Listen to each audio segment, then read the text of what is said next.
Vote দিতে দেবে না। তার কারণ ভোট দিলে যদি তৃণমূলকে ভোট দেয়,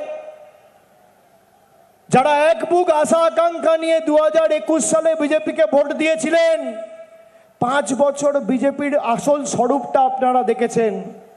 এজেন্ট নেতারা বলেছে আমরা বলে 100 দিনের টাকা বন্ধ করেছি, এদের নেতারা বলেছে আমরা বলে গরিব মানুষের জলের টাকা, রাস্তার টাকা, বাড়ির টাকা বন্ধ করেছি। এদের রাজনৈতিক ভবিষ্যৎ আগামী দিন আমাদের অন্ধকার করে দিতে হবে গণতান্ত্রিকভাবে জবাব দিয়ে। যারা হিন্দু ধর্মের ধারক বাহক বলে নিজেদের দাবি করে, আপনি এদের জিজ্ঞেস করুন তো, বলে বাংলায় দুর্গাপুজো হয় না। বাংলায় দুর্গাপুজো না হলে ইউনেস্কো দুর্গাপুজোকে আন্তর্জাতিক স্বীকৃতি দেয় কিভাবে?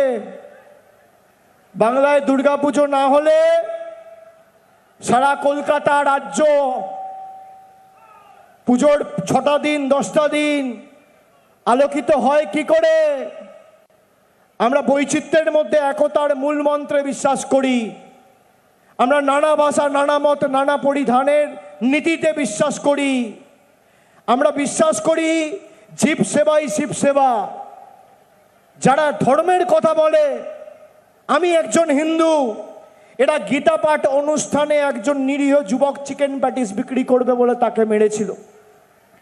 হিন্দু ধর্মের কারা আছেন মায়েরা, ভাইরা একটু হাত তুলুন তো, হিন্দুরা একটু হাত তুলুন। গীতা পাঠ অনুষ্ঠানে শুনে রাখুন, গীতা পাঠ অনুষ্ঠান, গীতা হচ্ছে এমন একটা পবিত্র গ্রন্থ যেখানে স্বয়ং শ্রীকৃষ্ণের মুখের বাণী রয়েছে। 1টা 2টো 4টে 5টা 6টা 10টা শ্লোক নয়, 700 শ্লোক রয়েছে। সেই গীতা পাঠ অনুষ্ঠানে একজন নিরীহ যুবক পেটের দায়ে চিকেন প্যাটিস বিক্রি করছে বলে তাকে উত্তরপ্রদেশ থেকে ছেলেরা এসে বিজেপির ঠান্ডা ধরে মেরেছে। তাকে পুলিশ অ্যারেস্ট করেছে। সে বেলে বাইরে বেরোনোর পরে তাকে মালা দিয়ে বরণ করা হচ্ছে। গীতাতে শ্রীকৃষ্ণ স্বয়ং বলছে, যারা গীতা পড়েছে তারা জানে, বিজেপির কোনো নেতা গীতার একটা শ্লোক বলতে পারবে না। যদি কেউ বলতে পারে তাহলে এই কুকর্ম তারা কোনোদিন করতে পারে না, আমার দৃঢ় বিশ্বাস।